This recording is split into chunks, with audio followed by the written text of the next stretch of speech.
Hey guys, welcome back to another episode of DoughJo Setting. Today we're going to do something a little different.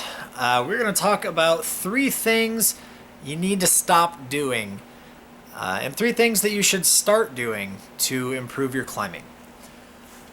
Before we dive in, make sure you like and subscribe. We're trying to push out videos pretty often, so make sure you're staying up to date on when those are getting released. Follow me on Instagram as well, trying to put some stuff up there. All of these are my personal opinions, so I think there is a difference between a strong climber and a good climber. Not all good climbers are strong. Not all strong climbers are good. My whole thing is mastery over success. Sure, you got to the top of it, but your foot slipped off the hold 80 times. It could have been done better. So mastery over success, be a good climber, not necessarily a strong climber. It's great when both of those things happen, but strive to be a good climber. The first thing you need to stop doing is ignoring things that you don't like. It seems pretty common sense. It's human nature to avoid things that you don't like. So what I mean by this is if you're really good at crimpers, stop ignoring slopers. If you're really good at slopers, stop ignoring crimpers. If you're really good at roof climbing, stop ignoring the slab. Try to get better at your weaknesses. It's great if you can pull V10 in a roof, but if you struggle up V5 slab, that's an issue. That's a huge issue. And vice versa. If you can do V10 slab, but you can't do V5 roof, that's a pretty big issue. You're not really developing yourself to be a well-rounded climber. Essentially, you're limiting yourself to being a one-trick pony. So work on those things. I know it's not easy. It's very hard to make yourself get on things that are going to challenge you. Obviously, you're going to want to try to find success as much as you can. If you hate slopers, the more you climb on them, you're going to learn a lot about friction, about body positioning. It's going to make you a better climber. So stop ignoring the things that you don't like. The second thing you need to stop doing, and this is one of my biggest pet peeves, stop matching holds. Stop matching holds.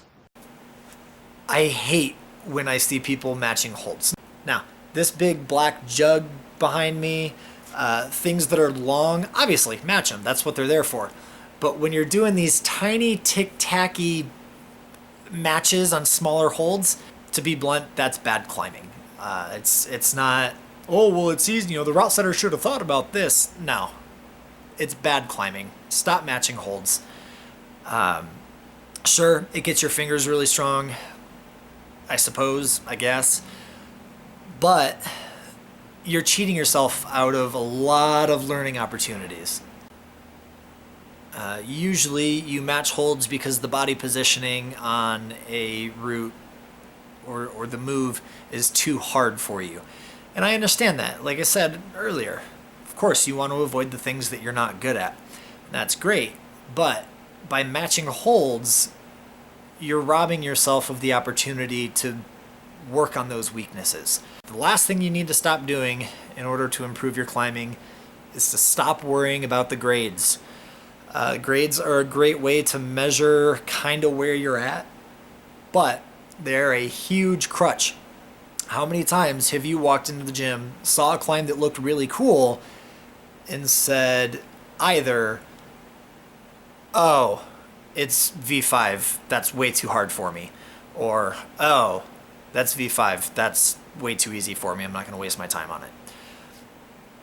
Everybody's done that, and it's a huge mistake. If you're attracted to something, why wouldn't you just climb it?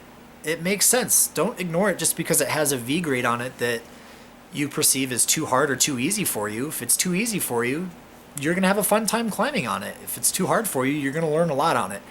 I'm guilty of it. Everybody's guilty of it. We all, get into this climb should feel like this because it's rated this. Who cares? If it's a hard climb and it challenges you, try it. If it's an easy climb but it looks really fun, try it. One of the hardest boulders that I have ever finished was 5 V grades below my hardest descent. V grades don't matter. If it's challenging for you, do it. It's good. It's good for you. It's going to make you a better climber. Just find the things that challenge you regardless of the V grade and get on them. Try them. All right. Now, let's talk about 3 things that you need to start doing to improve your climbing. The first thing seems very trivial, but I see a lot of people overlook this. Warm up.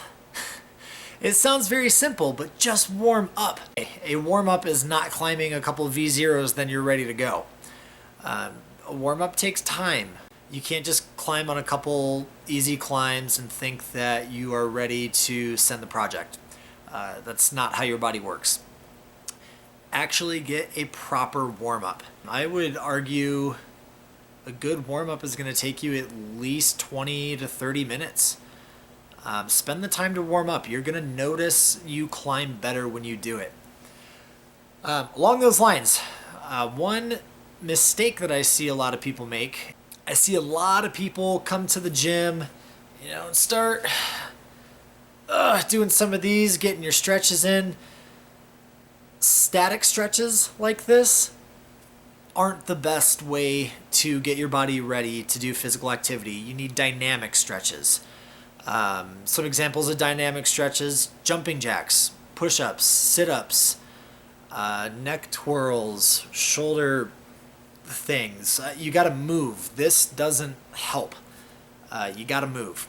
The next thing you should start doing, and this is also kind of along the same lines as warming up, you need to take rest days. I see a lot of people. There's one person in particular at my gym. They're probably here more than I am. You have to take rest days. You cannot go hard every day. Rest days are really important. They let your muscles recover. They let your skin heal. It's not sustainable to climb every day of the week. By a rest day, I'm not necessarily saying stay at home, sit on the couch, do nothing. Just do something other than climbing. You can go on a hike, you can go swimming, maybe even easier climbing. But it's unrealistic to come to the gym every day or most days out of the week and expect to perform at your best. It's not going to happen. If you are building your training program, it's just as important to build in rest days as it is to build your workouts. Make sure you're listening to your body and you're taking the rests as you need them. The last thing that I'm going to talk about that you should start doing to improve your climbing is to climb the intended sequence.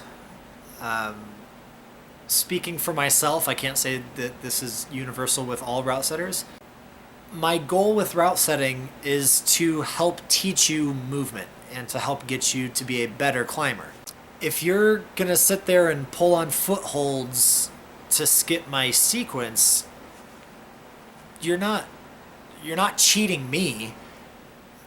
This sort of goes back to matching on holds.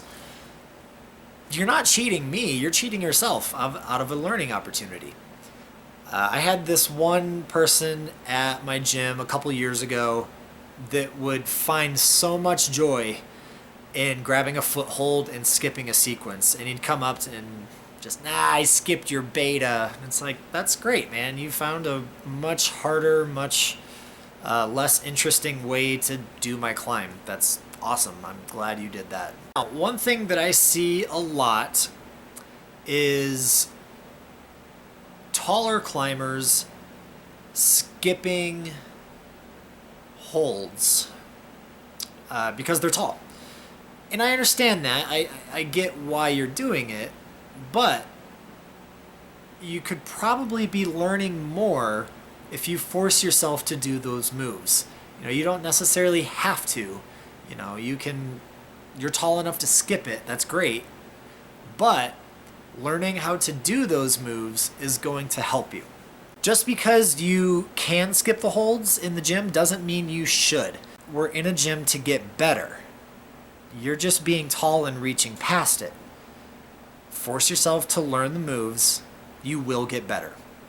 Now, overall, all these little opinions of mine of things you shouldn't do and things you should do, at the end of the day, if you are on your outdoor project, if you are performing in a competition, do whatever it takes to get to the top of the wall. If it's going to bring you success to match a tiny hold, match that hold.